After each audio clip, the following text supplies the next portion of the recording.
Ketua Umum Gerindra Prabowo Subianto dan Ketua DPP PKB Muhaimin Iskandar diagendakan menggelar pertemuan empat mata. Pertemuan empat mata itu diagendakan di sela peresmian Sekretariat Bersama atau Sekber Gerindra PKB pada Senin 23 Januari. Hadirnya Sekretariat Bersama itu juga dinilai jadi penanda seriusnya kerjasama politik kedua partai. Hal ini diutarakan Wakil Sekretaris Jenderal DPP PKB Syaiful Huda. Ia berharap pertemuan dua pimpinan partai akan memberikan hasil maju terkait kerjasama politik Gerindra PKB dalam pemilu 2024, ujarnya, dilansir dari tribunnews.com.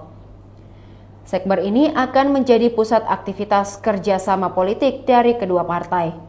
Huda mengatakan kerjasama politik Gerindra dan PKB secara substantif hampir tidak menemui kendala.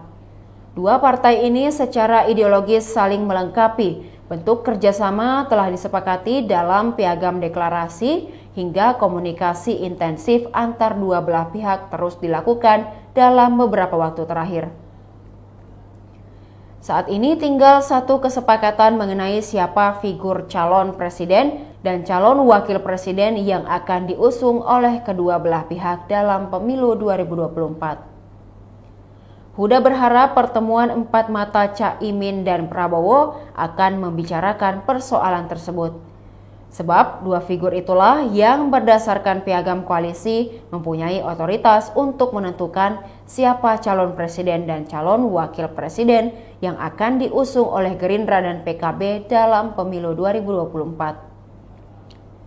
Selain pertemuan empat mata antara Caimin dan Prabowo, lanjut Huda, agenda lain yang cukup penting adalah penyampaian hasil Ijtima Ulama Nusantara ke pihak Gerindra. Hasil Ijtima Ulama Nusantara ini penting karena berisi beberapa amanat para kiai terkait pelaksanaan pemilihan presiden 2024.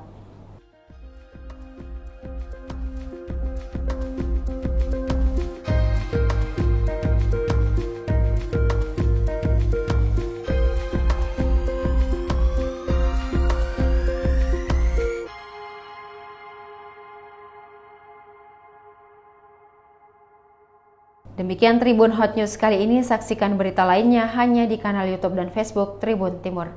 Terima kasih sudah nonton, jangan lupa like, subscribe, dan share ya!